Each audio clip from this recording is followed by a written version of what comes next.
So boys and girls, these are my 7 targets. I've finally gotten their names and things. They're called Paul, Mike, David, Jean, Robert, Justine and Lizzie. I probably know those names, some of the names from somewhere before, but well, that's just me saying thank you, I guess, if you know what I mean.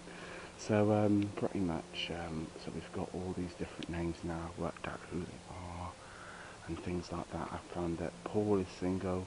He works, I don't know what he does probably for a living, but no family, lives alone. Mike is a removal man. He starts work at 6 AM. He's always asleep pretty by 11 o'clock. I want to do a bit more research on him because he's looking like the most easiest person, because I've noticed he leaves after doing some heavy tactics watching bushes. I've worked out that he likes to leave the keys near the table in the front room, and it's also in a blind spot his house is, which is actually a good sign of a very easy job. David is a builder. He starts work about 5 AM. He's got 3 kids, I believe about 3 kids, and his hours are random, so that's for him done. Jean is unemployed. The van's always up and gone all different hours. She's always outside smoking, having a cigarette and things. We've got Rob. He teaches at the Irish Community College. I haven't worked at him yet, but obviously he always drives the van, so it's parked in CCTV areas again.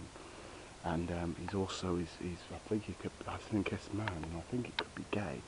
Like I said before, targeting people of sexuality can normally be taken more seriously by the police, and the police will always feel like it's a hate crime or something like that. So I'm being very careful on doing that one, because if I take that van, it might cause problems, and there'll be more of a higher police in-depth search to try and find out where the van has gone. Compared to if I just stole it off somebody who maybe isn't in a relationship with another guy. I know it sounds daft, but I do know these things. Justine's a doctor. She's a big family, 5 kids. House is always active. There's always something going on with that house. She's got older children, so that's no problem. Lizzie is often at car boots.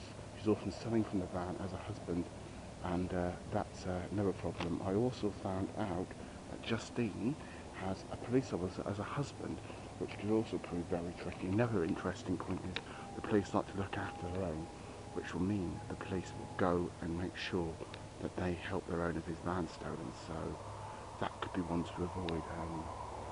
So I'm thinking at the moment Mike is going to be my target. After following also to the doctors, I believe was looking for his rubbish. I do believe he has a problem with insomnia, and he needs sleeping pills to sleep. He gets from the doctor. So that is my main thing. So now I've proper got all my little ideas, and I've got to do a bit more research to make sure my checks are clear, and by Sunday I should be ready to rock and roll, boys. Yes!